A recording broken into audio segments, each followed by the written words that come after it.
love you, me want it. Let me tell you how much that I love you. You found me no search. It's like you knew that inside I was hurting. I was so young, said no chance, but you gave me a shot at a romance. I feel like you were like an angel sent to bring me light. Now that I'm with you, me want say that me love you, that me love you, that me love. Hey, me no go one day wonder without my baby, without me love, without me love.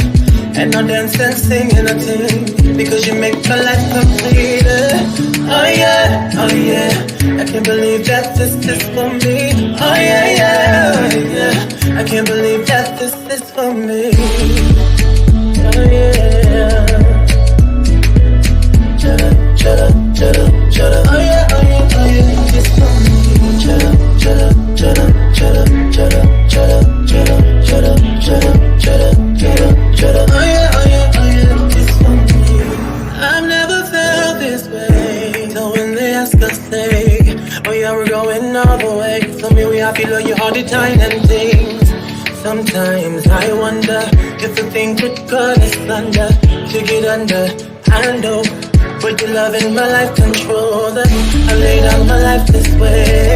Do anything to make you stay. All of the blessings, they come my way. And all the bad things, they turn another way.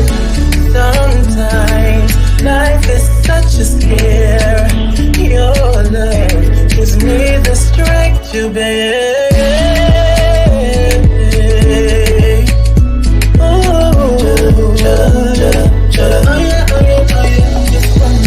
Shut up, shut up, shut up, shut up, shut up, shut up, shut up, shut up, shut up, shut up. Greetings, greetings, greetings. Hello, everybody. Welcome, welcome. This is Soul Connections, and we are going to be doing an interview tonight for you motherfucking impatient ass motherfucking people. I had a hard time. I was trying to get him the respect that he deserved as motherfucking Mr. Untouchable Nicky Barnes himself. So what I was trying to do was set his picture up, and I was trying to get him a theme song, and I was trying to get his video. Nothing was working. And so I had to just go ahead and go and get it done. So we can go ahead and get started. What I need to do is move this lighting to the next table. Because I didn't get a chance to do that because y'all was impatient as hell. I'm gonna move this one. I was trying to unfasten this.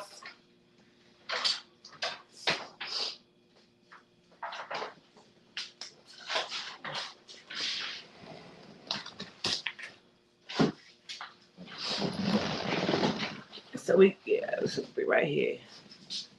There we go.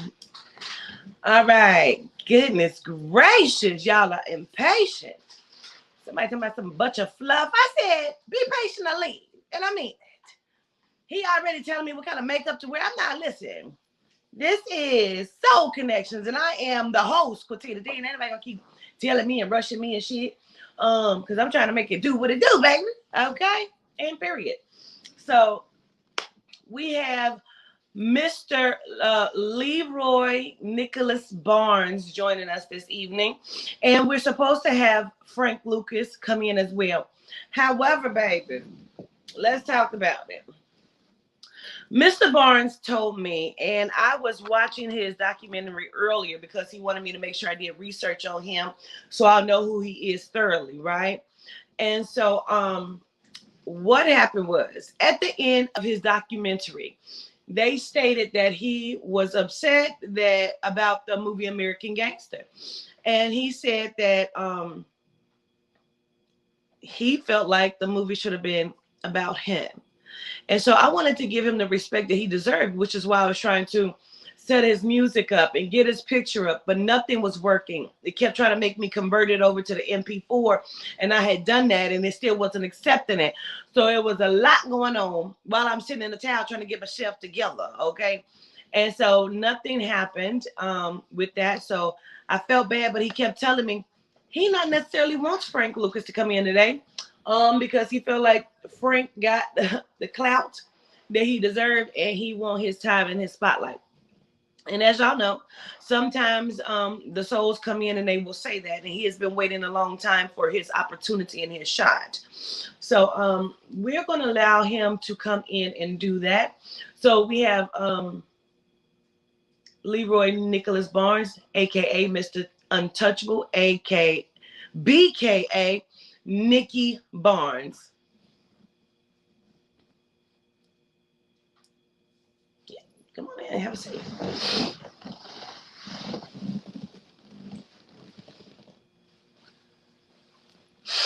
So as he takes his seat, I can smell some of his cologne. I can't I don't really know what that is, but it does smell good.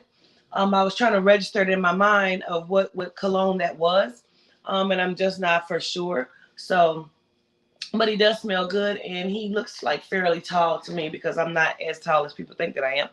So he looks kind of tall to me. So I like to say welcome. Welcome, how are you? And you got big hands. Yes, you got big hands. Yes, you do. And you smell well. And that is Jamela that is running into the bathroom. And so, how are you?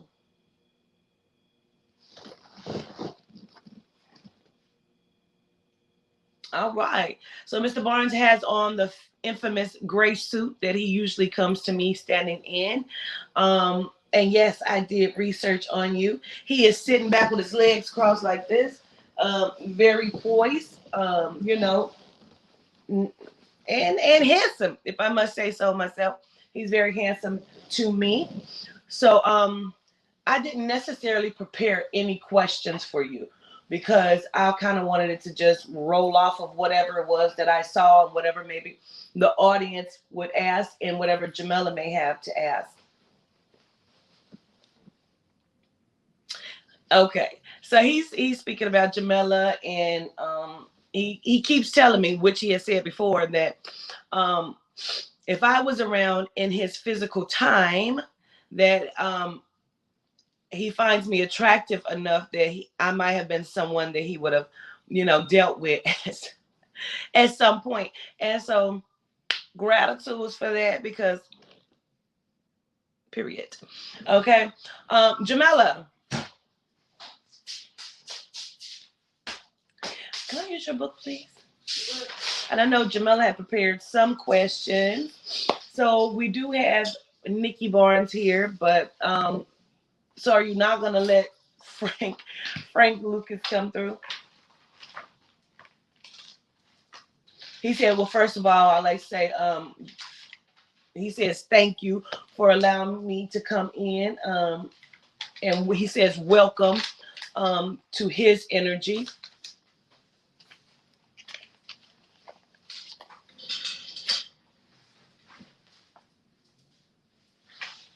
He said, let me tell you something about me. He said, I'm not a greedy man. He said, but I just feel like this is about me. He kind of wants to tell his side of things or his story. Now I'm just getting ready to write your name, and I'm going to write, maybe some things you say or some questions that I may have or what Jamela may present. So that's what's going to happen here.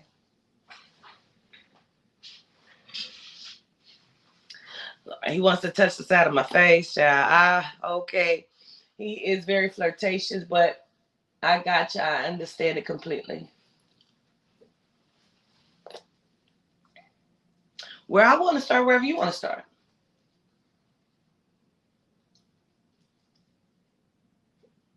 He says, all right. He's giving me his name again, from the top to the bottom. Can we do the ear? You look nice. Down, please. He says, you do look nice. He said he preferred the other shirt that you had on, but that's none of his business.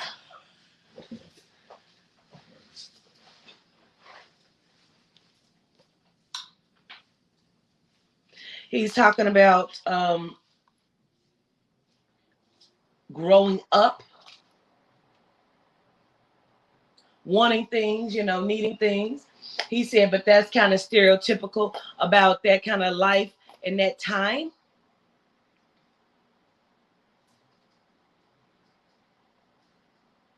Now he's kind of acting and fidgeting like he's nervous, but I know he can't be nervous because he has been harassing me for this interview. He's also talking about, he keeps saying the dope game. So how old were you when you got into the dope game? Like, because I watched the documentary and it looks like you were an adult when that started to happen.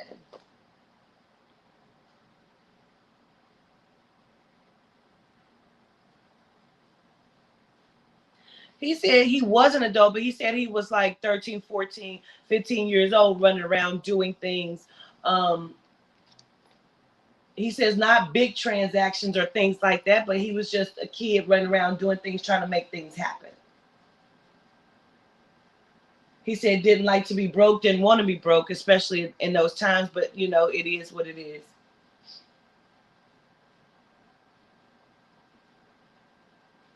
He's talking about single parent.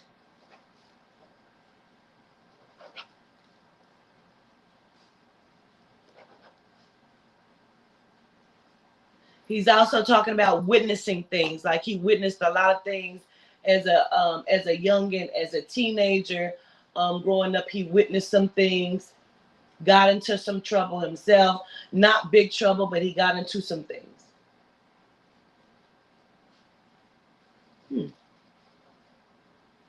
He's talking about witnessing what looks like, for me, what he's saying to me is witnessing a cop shoot someone point blank and like nothing really happening.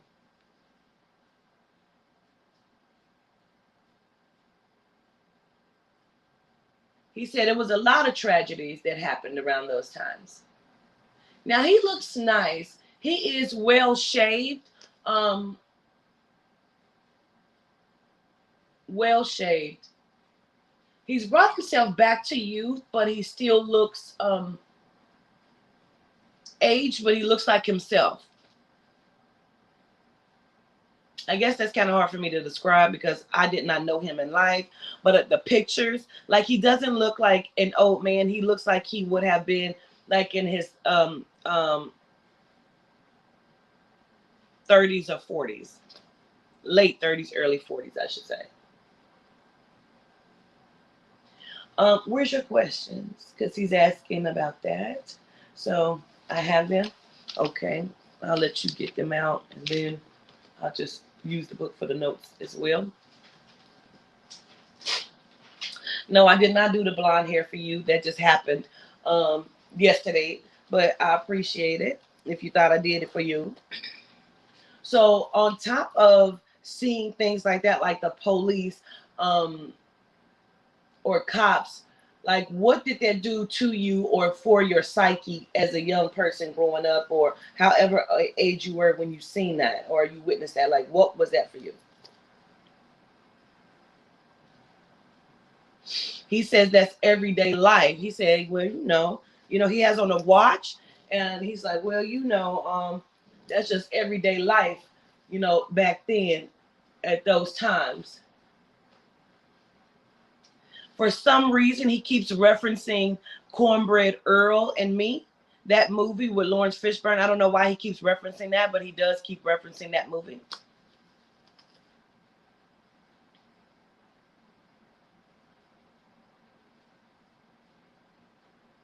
He said a lot of heartache, a lot of suffering, people getting killed. He said you see things, you know things. He shows me like, it looked like an apartment building and a woman hanging out the window back in the day. It looked like she has rollers in her hair with some sort of scarf on.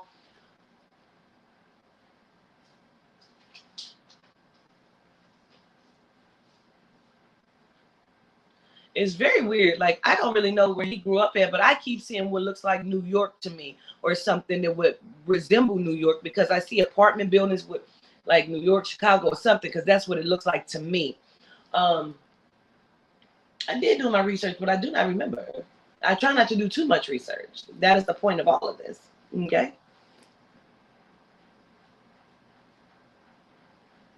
Mm-hmm. Well, it doesn't really matter, because whatever you give me, I'm going to give to them, and then I write it down. They're going to take note of it. It doesn't really matter. So whatever you say and give to me, but that's what it looks like. Yes, I understand.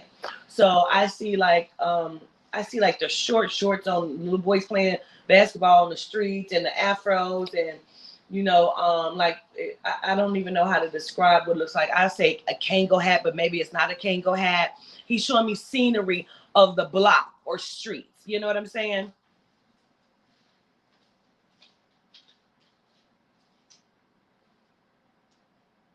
He said it was just hard time.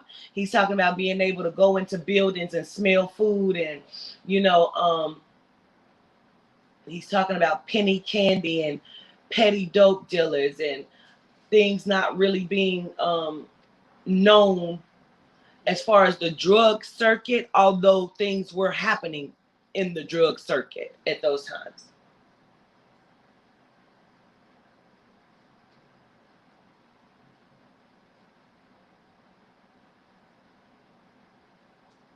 He's giving me like 79, 78, 79, 80, these times right here.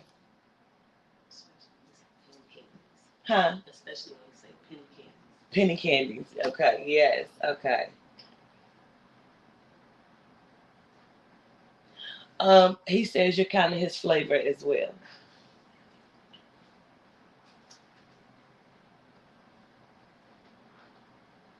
He said Jamila, is it? And he's twisting his ring and his watch. He's got to do in his hand. He said you remind him of someone, like I remind him of someone. We remind him of some women that he knows, but it's almost like you remind him of someone from the block that he knew while growing up, or that kind of thing.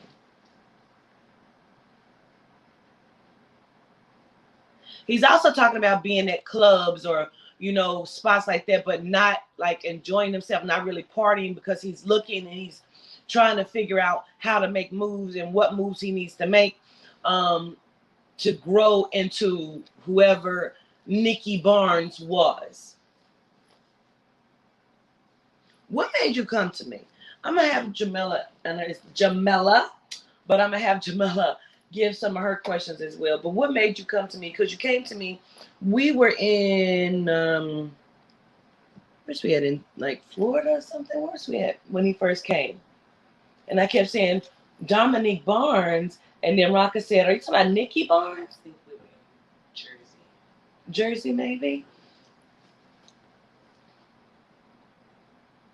Jersey or North Carolina? Yeah, maybe it's North Carolina. Okay. He said because my name is big in the spirit world, so people have talked about me or whatever, and so he knows. He said like he is the man, I am the man.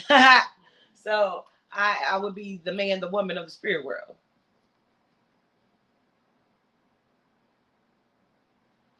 He said he actually caught the Sammy Davis Jr.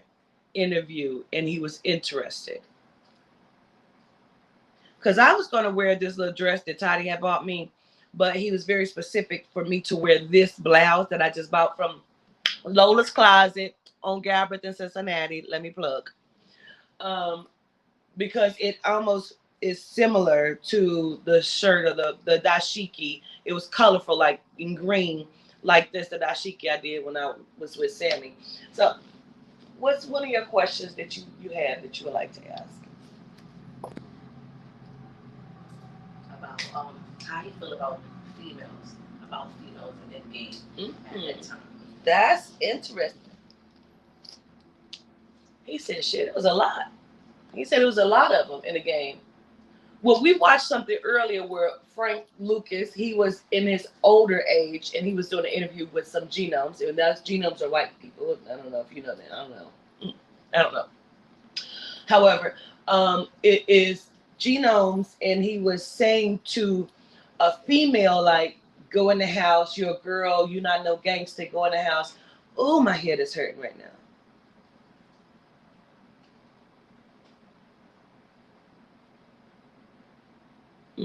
Okay.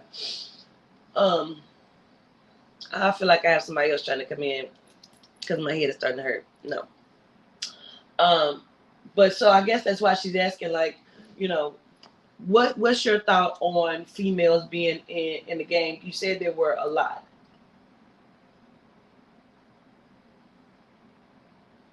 Well, he says there was a lot of them. He says mamas, big mamas, like in the kitchen. Um, he says running numbers out the kitchen and pressing hair at the same time or doing hair at the same time and pedaling at the same time. He said shit was happening that you would not think was happening at that time.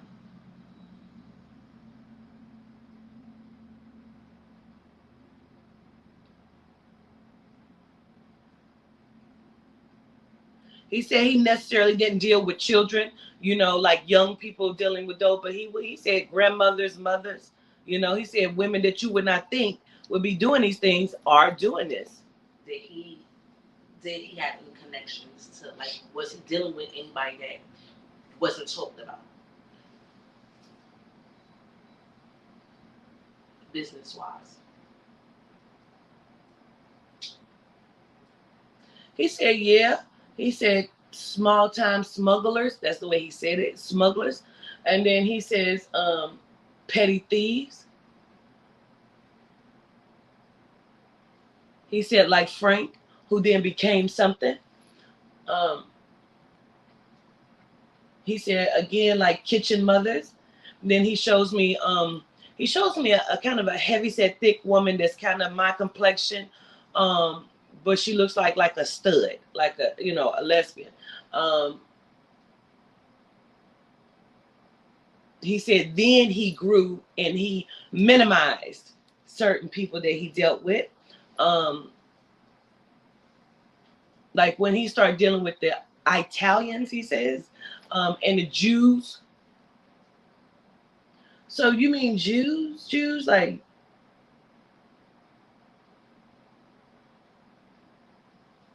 he said, yes, Jews. He said they are very undercover with their shit, but they do peddle. They do things. They do work. He said, and so his league changed and who he dealt with. Go ahead, wait.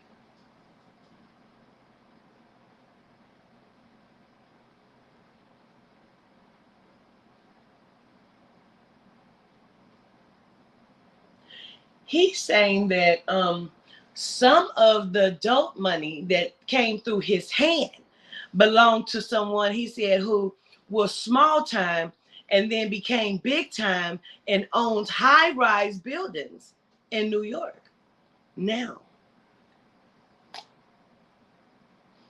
Listen, this thing got real fucking deep because y'all not hearing what he's saying, but I'm trying to tell you what he's saying. But let me tell you, because I want to ask, and let me make sure.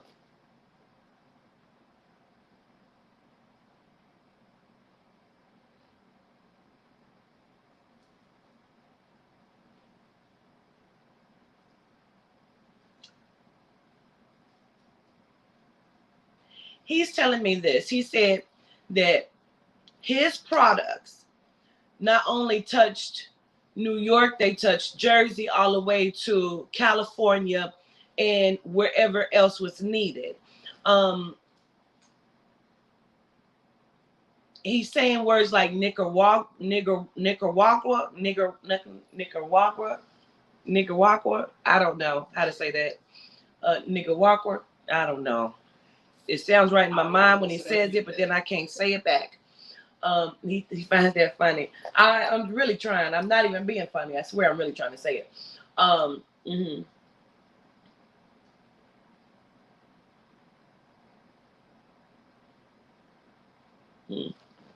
Listen.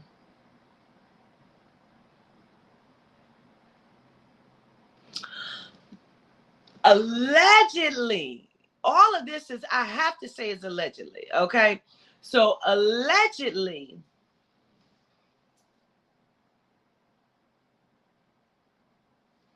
I can't even say it, but I'm gonna say it because he says allegedly,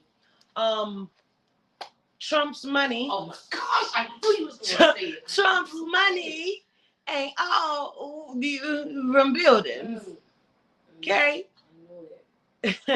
So I didn't want to say it, but listen, allegedly. Okay?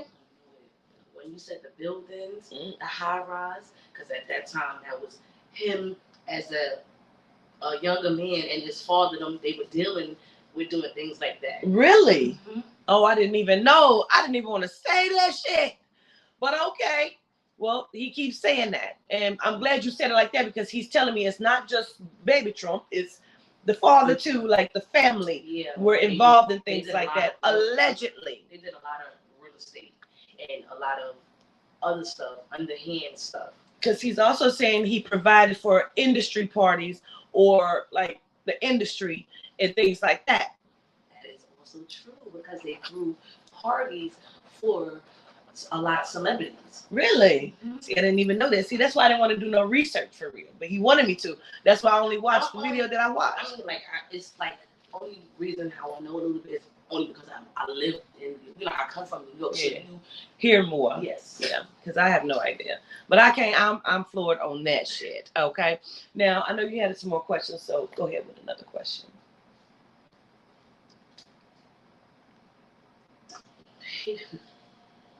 Go ahead with your question, Mom.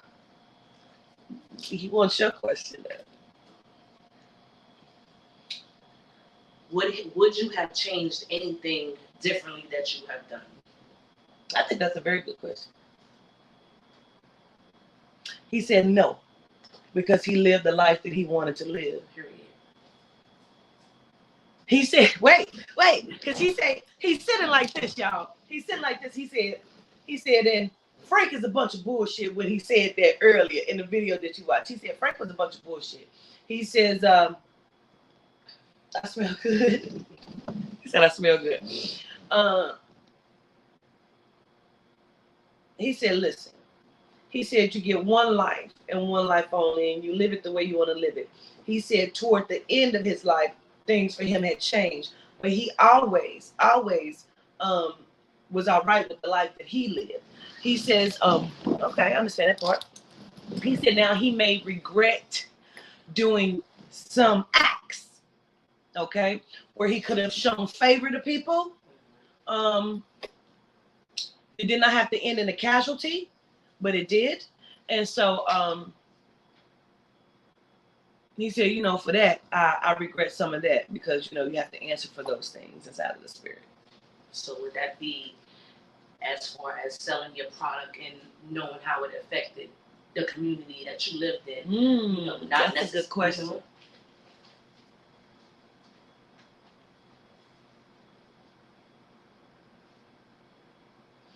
He said that's kind of a catch-22 for him, because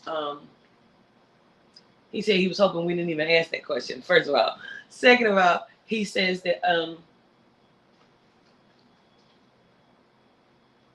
he's talking about like allegedly direct murders. He for some people, some younger people, some people he had to make examples out of.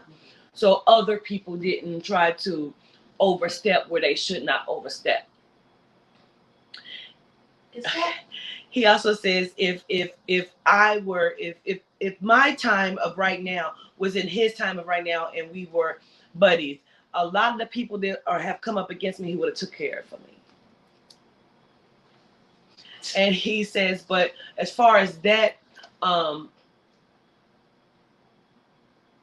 he knows he should feel some type of way about it. And yes, there's some remorse. However, he says he kind of chalks it up to the game. Okay. Allegedly. Okay.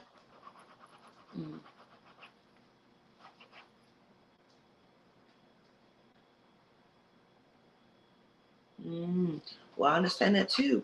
He says he talked to a lot of people in his life. He talked to mothers, and he wasn't just peddling dope to these people. He said he tried to make a difference in some people's lives. And he said he did have conversations about, look here, Shelly, this ain't good for you. You know what I mean? Like, what you doing? But as he grew inside of who he was, he said he saw that people kind of want to be the people that they want to be, you know? And so somebody gonna make that money. I understand, but you know, let me tell you something. The 80s brought, I understand that too. He said he didn't bring or fly at first in the beginning. He didn't bring the dope in the beginning. He keeps showing me allegedly Ronald Reagan. And so I already know that just by who I am, I know that. But he keeps saying, you know, that's where this shit started at. And so those things is what made him have to become the person that he was, because they made sure not to give our people a leg up. And this is how they discover how to give a leg up. Go ahead. How does your kids feel? How, you know, how they feel about the situation? How did they feel about the situation? Okay. He keeps acknowledging, I don't know if he had a sister, but he keeps saying sister like he had a sister. So I don't know if he had like one or two sisters, but he keeps saying sister. And I feel like some of his family was also affected by drugs and murders and things like that. But to answer that question, go ahead, please, about the children. How did his children, how were they affected by his lifestyle?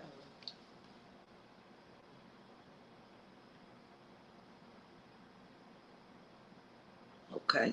He said, well, first, and he kind of sits up, he sits back, and he said, let's tread lightly when it comes to that. Okay, respect. And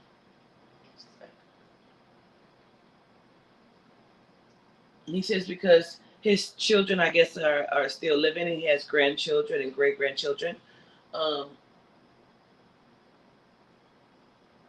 He keeps saying Louisiana. I don't know why, but I'm going to write that down. So,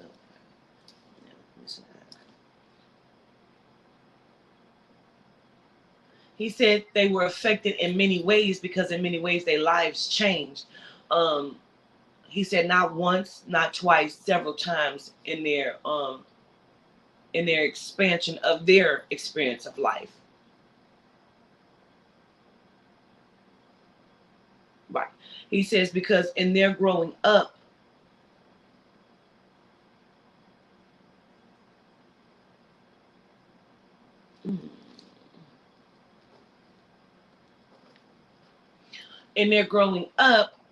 like, okay, I need to understand. You have your phone? Because he keeps showing me 2 children, and he keeps saying 5. So I want to validate that, please.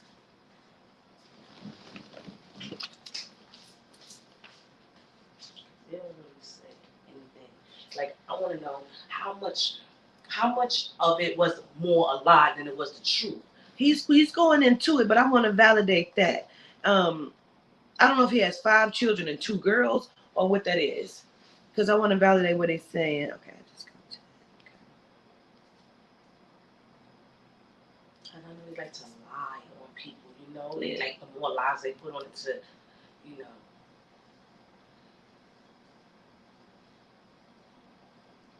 They say more how much more fucked up shit you do than good stuff you do.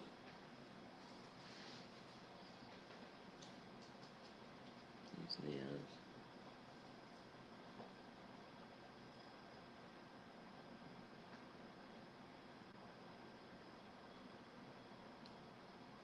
I almost feel like he has a son, but I feel like his son has passed away or something.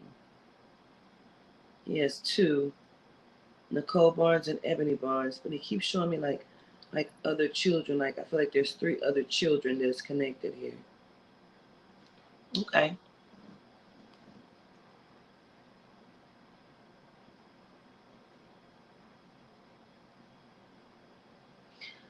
This says as of July 20th, 2019, the daughters now had children of their own. Barnes admired their attentiveness and loving parenting style.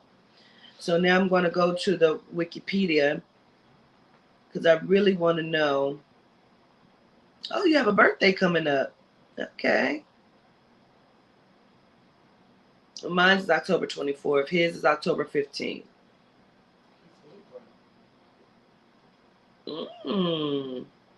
Yes, he is. We just talked about balancing your scales.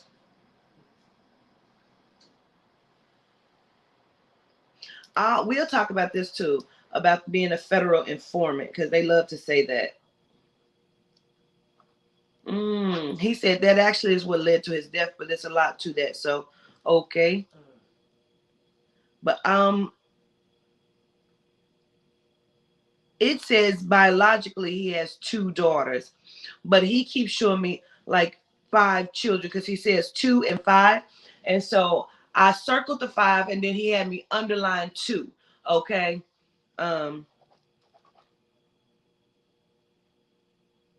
But he keeps making me feel like there is like a son for him, and then like 3 other children or something, and the son is in part of that, but I feel like one of those children has passed away or something. So I don't know if he like maybe had someone that he like was dealing with that had children, or what that is. But he keeps saying that.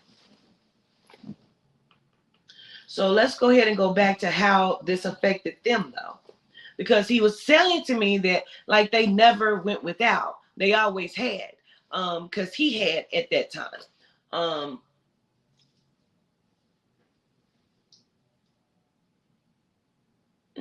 He says he dealt with a lot of women, but he doesn't like to call himself like a philanderer, like he wasn't just like shitting on women or dogging women out.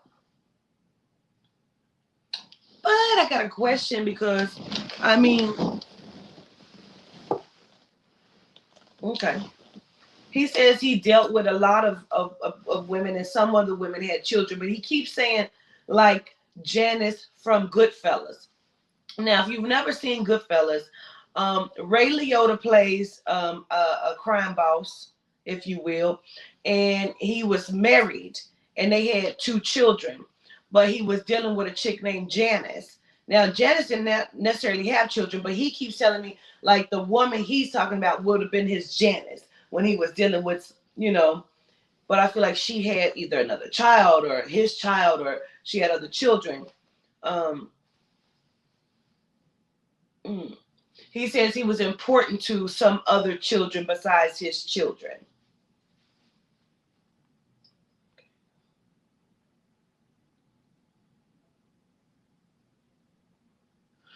He's also talking about like trying to keep his children or in like the best schools and in the good school systems, and but he's also saying like things were difficult for them, because I feel like even in that they had a hard time dealing with white children, just being in that area or something with white children, and um his name floating about and people kind of knowing who he was.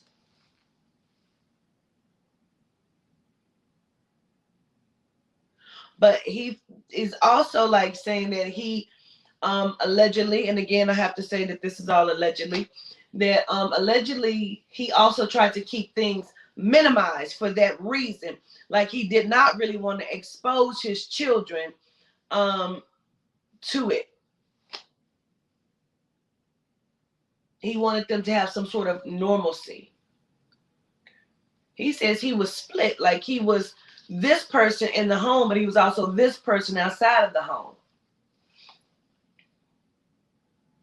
He's also talking about having dinners with like crime bosses, and they come over, or you going over their house and they're being invited to things, and it's not like you can turn some of these things down, like, hey, for Christmas we're doing this, bring your family over, like that's the way he's showing it to me.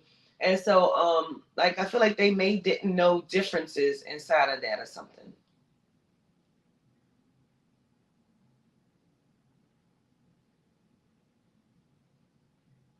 But he's also talking about his wife being like a strong woman, and that's what he liked about her, and that's what he wanted in her.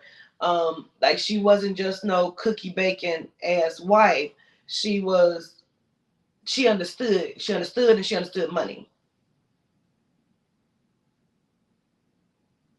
He also makes me feel like she'll cut a bitch if she needs to. You know what I mean? Like, don't play with her. Even if you understood that maybe he was dealing with somebody, and you know what I mean?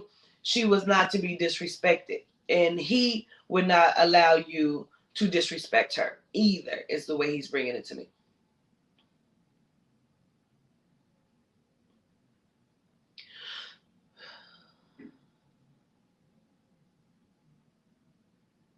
He says, Frank keep trying to get in here, but it ain't really his time. Now, when Mr. Barnes first came to me, he came to me with Frank and another gentleman, which all made sense, because then when I went and did the research, I knew it was one of the like Italian men that he was in business with, and Frank Lucas. Because I had no idea. That shit was all on the live too, I think. I think we was on the live at that time. Yeah, we was. He said yes, we was. You got another question? He says, let me see the paper.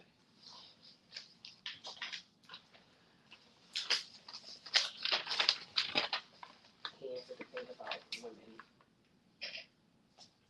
people in the game. And the other question was already. So it basically, did you feel you were respected in the game? So you asking if he felt like he had respect, or if that was just like what it was at the time. Mm-hmm. Okay. He said, well, that's a good question. He said, because it depends on who he was dealing with. He says the Italians respects nothing. He says not when it comes to the black people in the game or black community. Like, they have respect amongst each other because there's a code there. They respect the money, but they don't necessarily respect them. And so he says he had to take some respect. He also says he had to do some things that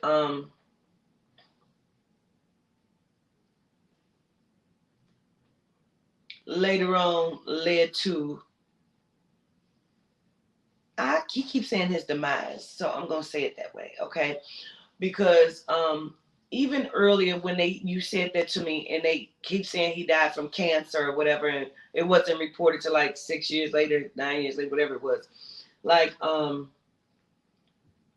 he kept showing me mafia men in black jackets. I do believe they never stopped looking for him.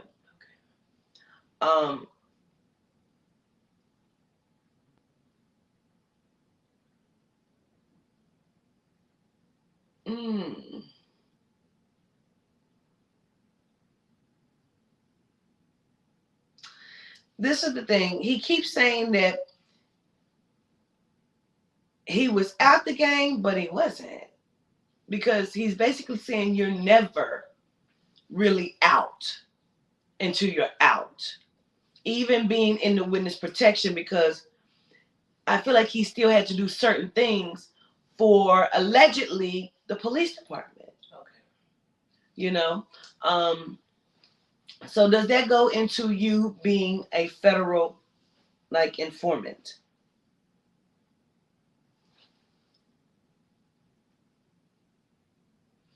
Well, I don't know if there's a difference in that, but I'll say it the way you said it.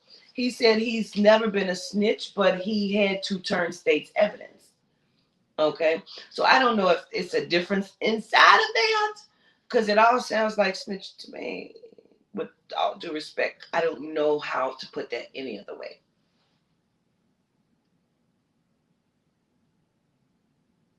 I'm not disrespecting you.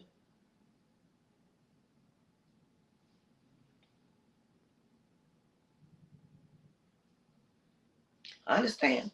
He says this is his life and he's not playing about it. And I understand that. But I'm being very serious, because if you turn state evidence, he said he did not want to, he was forced. It's not like he was just a snitch. He wasn't just going to them, like, hey, this is what's going on. They were threatening his family, his children, he says. He says he likes that comment. Witness protection is a false sense of protection. Absolutely. He said, because you're never, ever protected, because you're now owned by the police.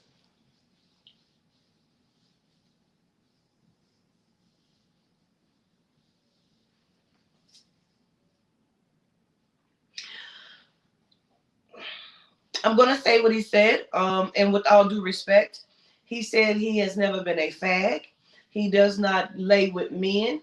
He says so certain things you just can't make him do. But this was something that he had no choice in, and he had to do what he had to do to protect his children. Like, why did you say that though? You know what I mean? Like, why did you put it inside of that point? Because I don't understand why you said it that way. And I'm not offended at all because, both. I don't care. But I'm just saying.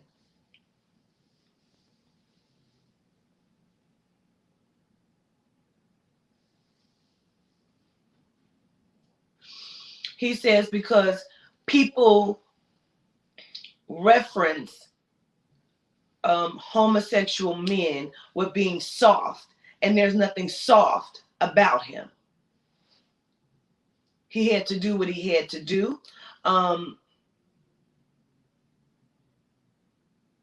Even he's showing me an interview when he got older and out of the game. He's like, even these things like were set up and he had to do. And he says because they controlled his money after a while.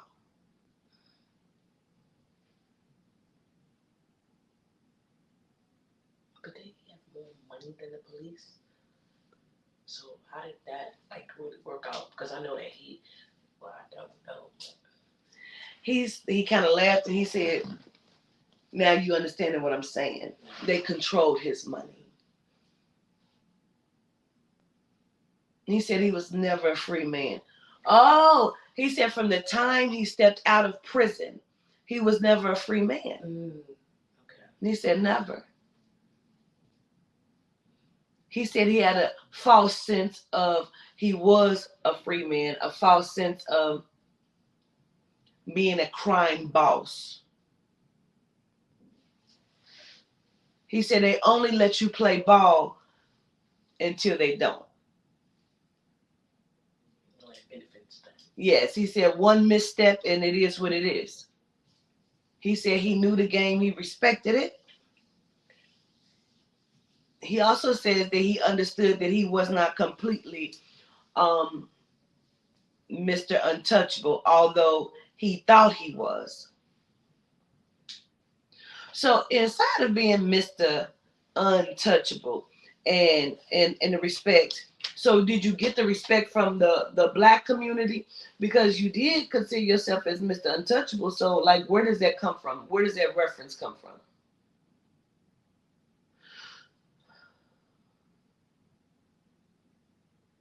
Okay. He said, because he was Mr. Untouchable to a certain extent. And he sat up again and he slid back again. He said, let me tell you something.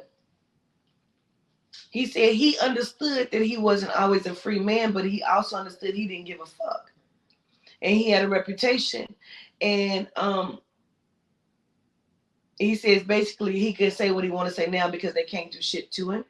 Because he can't be arrested, you know. So he says, and to tell Jamela that he did not die when they said he did. Okay. However, he says that he has done some things when it comes to taking lives.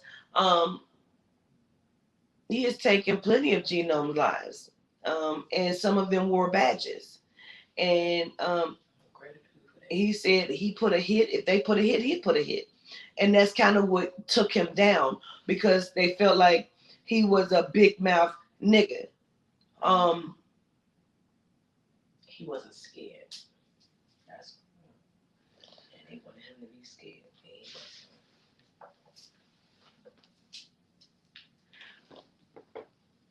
Okay, girl, this is getting deep. Allegedly.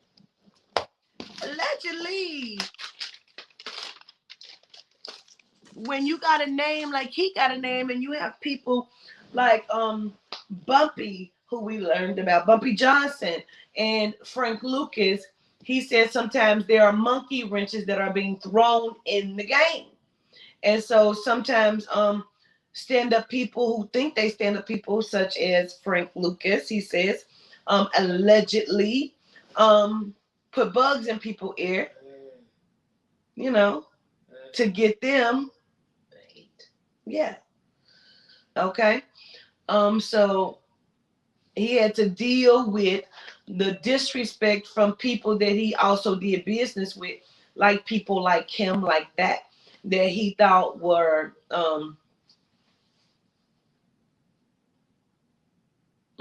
he said there were no true friends in the game. He said, he is fucking me up. Stop it. Wait a minute. Cause see, I watched the shit about Frank Lucas today, and he said that Bumpy Johnson was a good man, a stand-up man. Yo, allegedly, baby, allegedly. He said, reason why Frank Lucas, he don't want him here is he said, because that's a dirty motherfucker. Okay. He said, yeah, Bumpy died. He said, but did he just die? He said, because didn't he take over the game after that? Oh, you are absolutely right. He said he's a dirty motherfucker. Mm-hmm. And he did whatever he needed to do to get on top. He said, so if that meant stabbing your friends in the back, he said, yeah, he was out here getting turkeys. He said, but where was the real concern and the real work being done? He said people looked at him as Nicky Barnes as a monster. He said, but the real monsters had a smile on their face, doing shit for the community. You are fucking me up. I just want you to know that. He said it fucked me up too, but it is what it is. Mm-hmm. He said that's the way the game goes.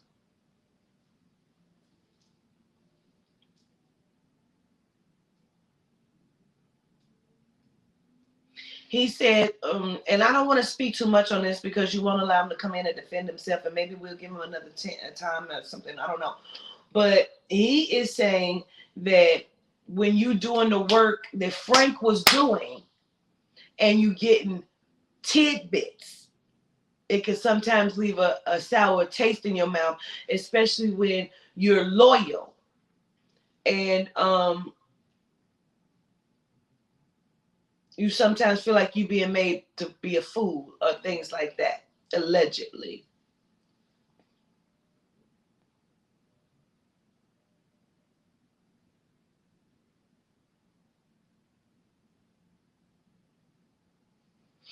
Well, he shows me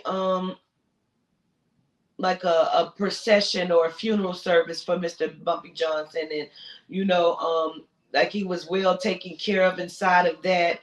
But I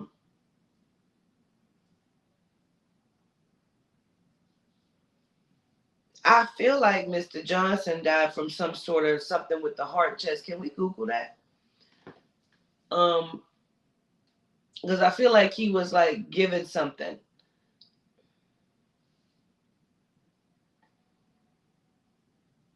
Is that something that like kind of went on? Like, because you keep saying that it is what it is, that was part of the game. But is that the way the shit really happened? He said, you think that motherfucker didn't put a hit on me? He said, but that's the way it goes. They just could never do what he was because he was Mr. fucking Untouchable. He said, so they had to start to establish like the made man system inside of their own system as a Melanin community or Black community.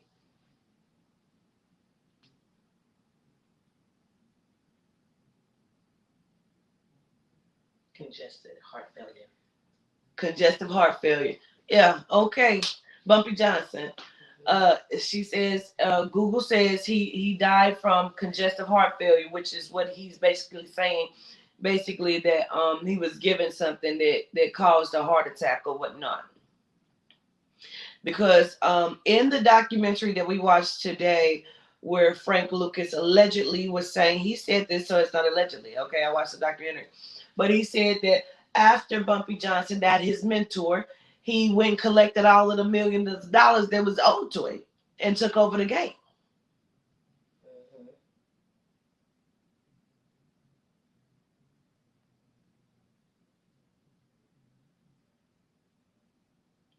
He said, so he feels like, Mr. Barnes feels like that he himself was the original, American gangster, and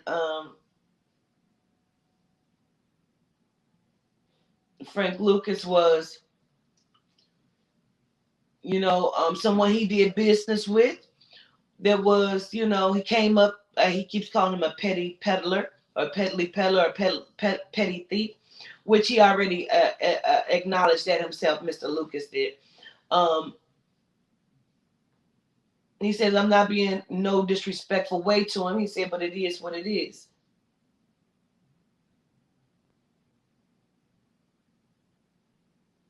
Now he keeps trying to show me his arm inside of this suit, like he keeps doing like this, but it's almost like he wants me to see like his arm. I don't know if it's like muscle there because it almost look muscular, like he's flirting.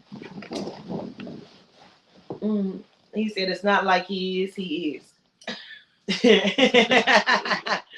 uh-huh. He said, shit. Me and Frank dealt with some of the same women. He said that's just the way it went at that time. He tells me that he had all kinds of women, from project women, um,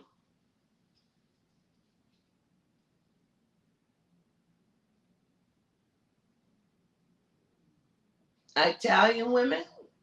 He said because women would just fall at your feet, wanting to, because of who he was.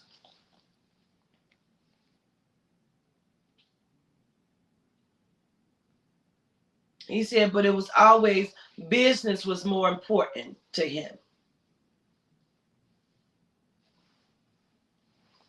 Mm-hmm.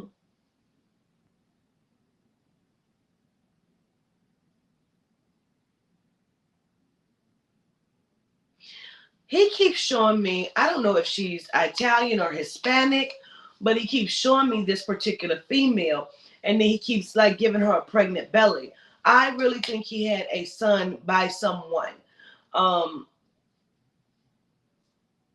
he keeps telling me that there allegedly are other children, but he is respectful to his wife and their children. So I'm just gonna say that. That was one of the questions I wanted to ask about because they made it seem like he kind of didn't care too much for her after the situation when they both got put to jail. Is that a true statement?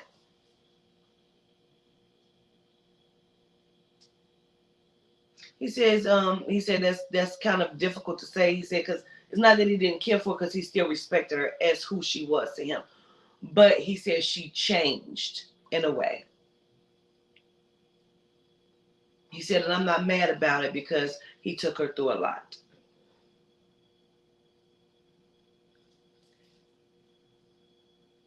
Now he smiles and he said, not many people can handle, oh, Nicky, And that's a man. You being a man about this, even to admit to that. Yeah. You know what I'm saying? Yeah.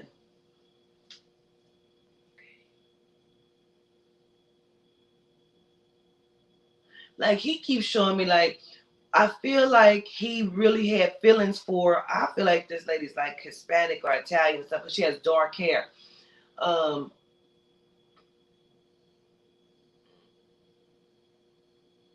oh, my head is hurting so bad. My head is hurting. Something either happened to his head or somebody's head because they trying to come in here. Um, how did Frank Lucas die? Because my head is pounding.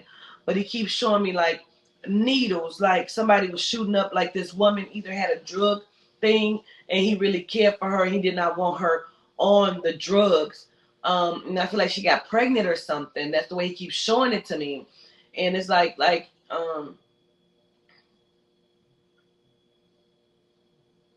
slumming to deal with her, but he liked it. He liked her or something.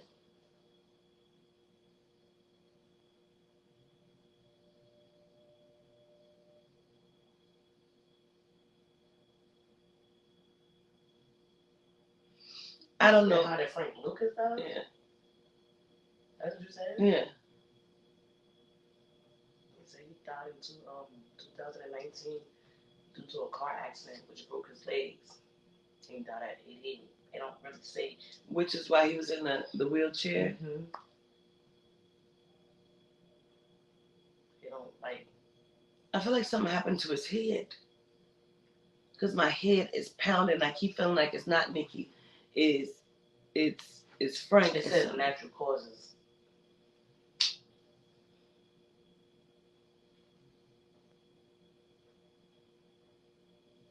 I don't know, but I don't feel like it's natural causes either. I'm wondering if it's this lady too, because he keeps, listen, I got to be honest about what I'm seeing here. Because he keeps showing me this lady. And she looks Hispanic, like a beautiful Hispanic chick. And I'm going to be honest the way he keeps showing it to me. I feel like,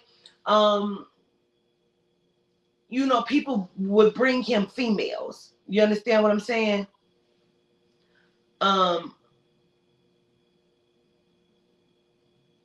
You thinking they injected his head, and that's probably it, because I'm telling you,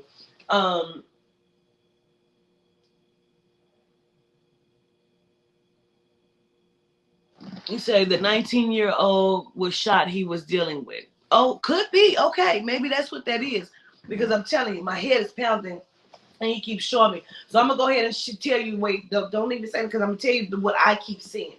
I keep seeing this chick, like, I don't know if in the beginning she was like a cowgirl or something, and he started liking her because she's fucking beautiful. You hear what I'm saying?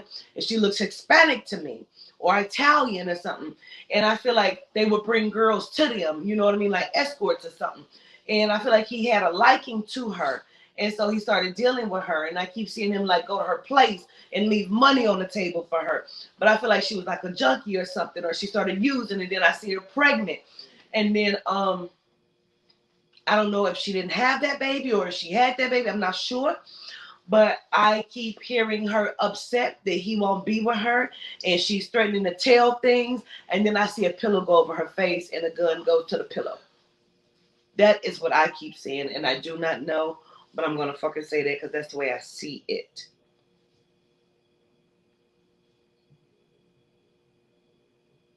He keeps saying that I would not be seeing it incorrectly. He closed his eyes and he said he kind of hates that. He feels bad about that. Like that's something that he didn't really want to talk about. But I also keep hearing like Gloria, and I hear Bernadette. Like I feel like he has like different women or something. Like I need to say that.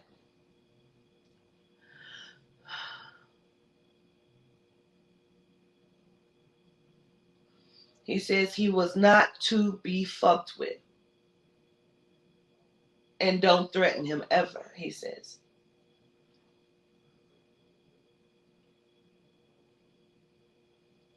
I keep hearing the name Gloria. And it's a song. There was an old song, Gloria. That I keep hearing that. I don't know how that connects, but I have to say that, okay?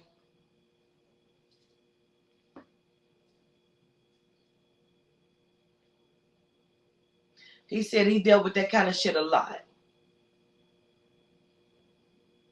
He said he was not in the game for 1 or 2 years. He said he was in that for a good while. From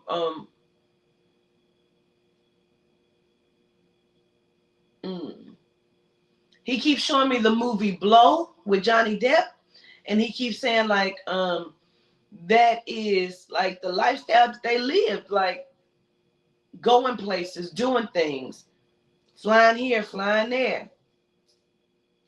And he shows me Goodfellas again. He's showing me like bitches taking dope through the airports and all kind of shit. Like they was doing things. Ooh.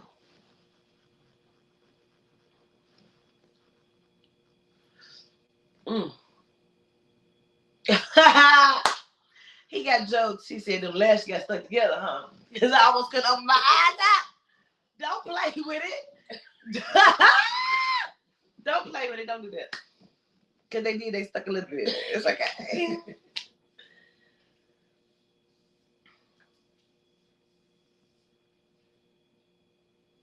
He's talking about back then they just put on a little mascara and he's talking about that.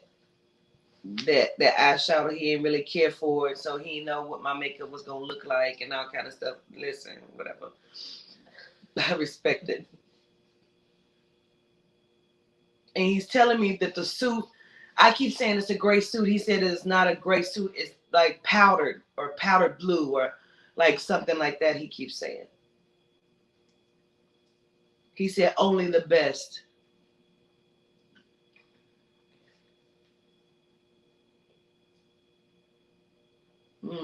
Let me listen.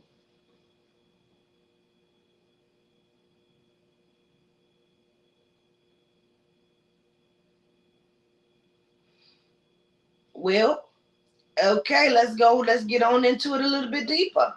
Because he's talking about some of these big crime bosses are just as gay as they come. And they do a lot of shit that's why he said he put it that way. He says because a lot of shit that they do, he said, and he called them white boys. He keeps saying Italians. He keeps saying it that way. He said they play in that way, and he don't necessarily get down like that. He did sell drugs in the early 70s and in the late 70s, and he did a lot of shit until he passed.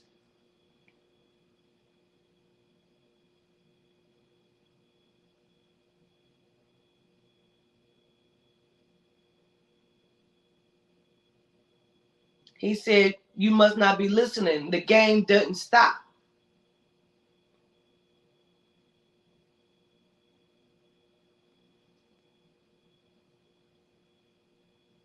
He said he made hand over fist money, but it's probably not like big to us, but now, it would be big to me. I don't give a fuck. But he said he made a lot of fucking money, a lot of money. He's giving me understanding, so I'll understand what kind of moves he was making, what kind of things they were doing.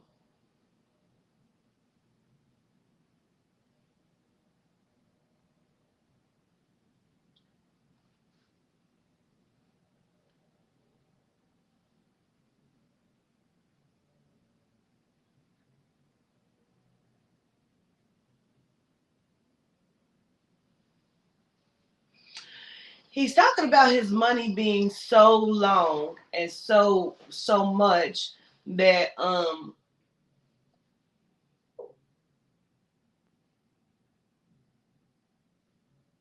like his money was still moving upon the streets even in the 90s, the late 90s. Not that it was his money, but it was his money is what he's saying. Like they took his money and they put his money back on the street, so his money was still moving in the streets even then.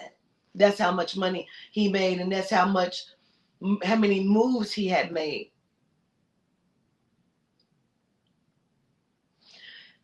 He's showing me like flying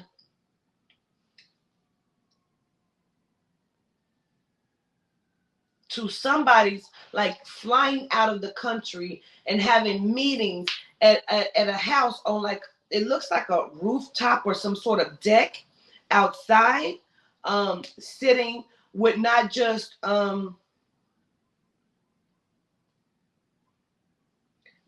crime bosses, like there were actual cops at these meetings too, and what they were going to do. And he said, y'all don't understand. They was flying like detectives and cops' families out to like Hawaii, giving them vacation so they'll shut the fuck up. Like they were doing real shit. He's talking about rooftop dinners and things like that.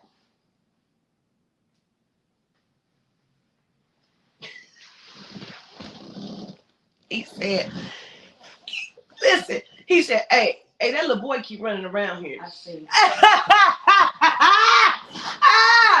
Because I seen him. Issue just walked up here and then he took off. He said, hey, that little boy keep running around here.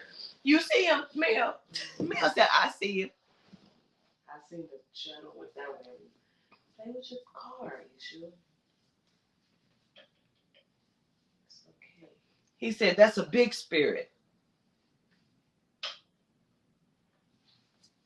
He said, bigger than me. He said, that's big time. He said that made him nervous for a second. That made you nervous. That is issue. Yeah. Because he came up here, I thought it was for him at first. And he took off. I said, oh, he said, hey, that little boy keep running through here. Mm-hmm.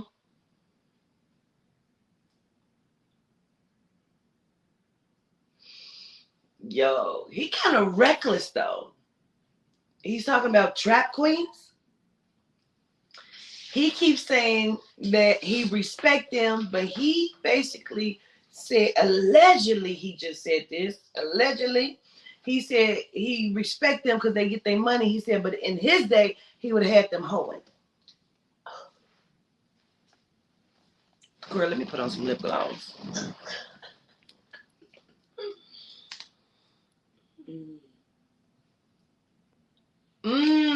Understood. He said what he's saying is, like, yeah, they could have peddled a little dope, but they wasn't doing shit like that then, right? Because he said women didn't get the respect in the game. They barely would give it to them, so they definitely was not getting it. Although they was making some money, like they was not allowing them to do their like talking in meetings and shit. He said that's a no.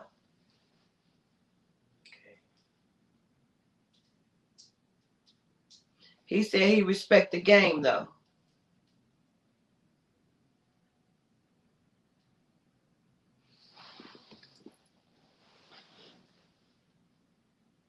He wouldn't shake my hand. He's kind of sitting up like he's almost ready.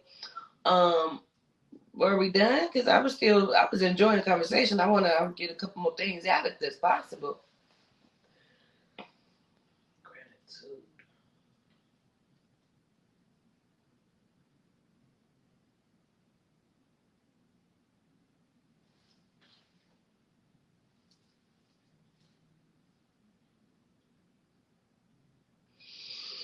Now he tells me that there was a real illness in his body.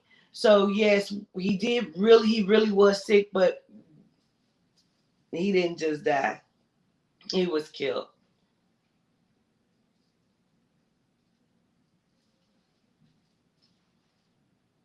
I feel like, and what he keeps showing me is, and allegedly, there is a dirty detective that was paid for his location for the hit that had already been established and paid for long time ago before he passed, that had to be fulfilled and was going to be fulfilled regardless as to what. Oh,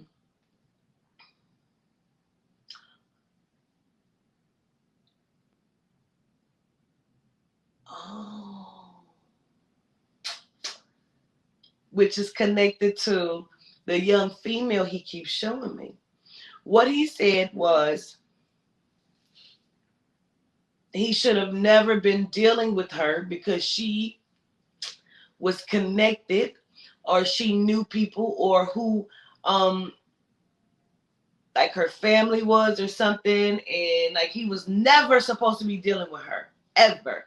That was like a no, you know.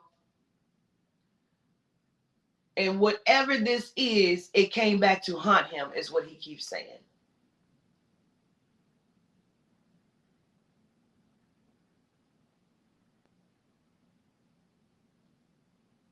He said, but this has nothing to do with like the elite in the music industry, no shit like that. He said this is real.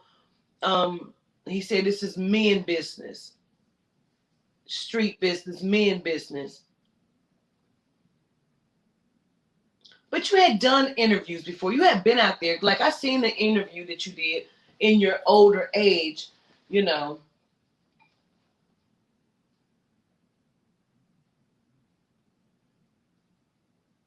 Okay. He said he was still quote unquote being protected because he was still doing some of the things that they wanted him to do, and he still was untouchable until he wasn't.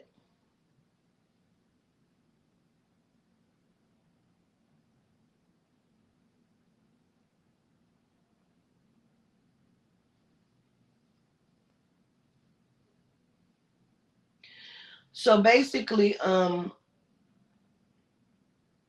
feel like there was a detective. They gave up the location.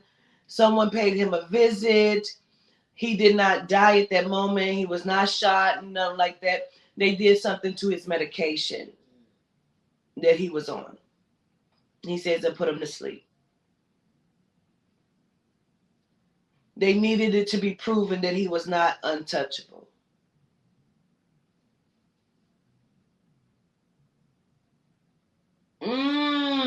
So she wasn't like in nobody's family. He took her from somebody that was fucking with her. Somebody else liked her. And okay, I understand that fact. I understand that point. Okay. So allegedly, he, the shit was better all the way around. So,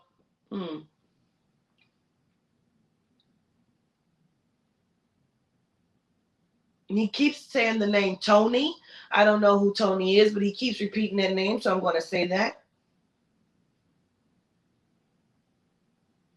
He says he's going to get on out of here. He says he respects it. He respects my game, my work, what I do.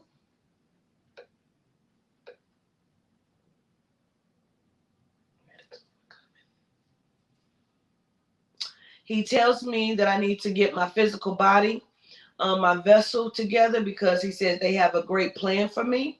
But he says that they keep trying to send illnesses to me, which is why I keep feeling the burning in my chest from time to time. He says, Miss Queen, you don't keep yourself protected enough. You got to be like me, untouchable.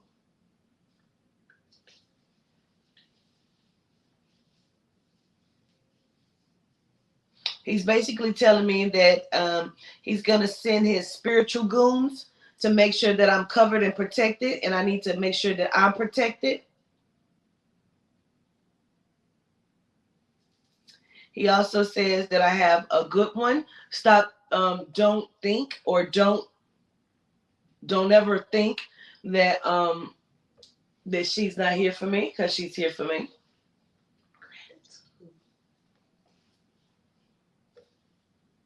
He said he read your heart space when you was in the bathroom. So I don't know what you was in there doing, motherfucker, but he said he read your heart space when you was in the bathroom. He said you think a lot. Sometimes too much. He said he's been with us all day, waiting his turn. So I appreciate you highly, highly, highly. Is there anything that you would like to say? He said he sends love out to his children and grandchildren and great-grandchildren. He says this is real, it's factual. He said he would have never asked to come to make a mockery of his family or himself. He wants everyone to know he is the real and original American gangster. He said he never had to kill anybody to get on top. He only took care of business where business needs to be taken care of. He got on top because he got on top.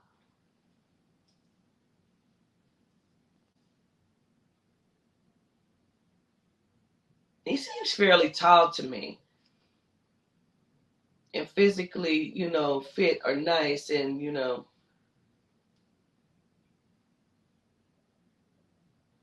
attractive in some way as well, So I show gratitude. You smell nice. And I appreciate you for coming in.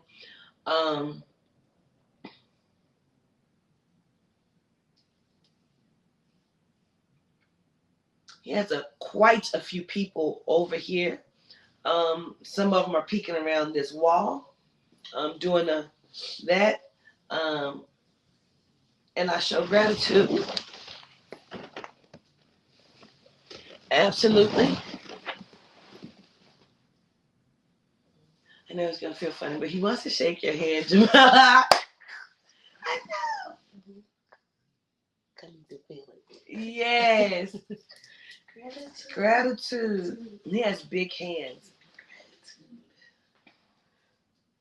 He says he appreciates this moment.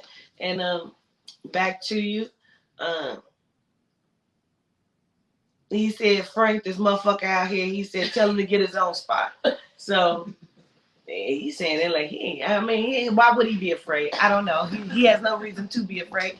But I love y'all and gratitude for your patience with me. I enjoyed it. My head is still hurting.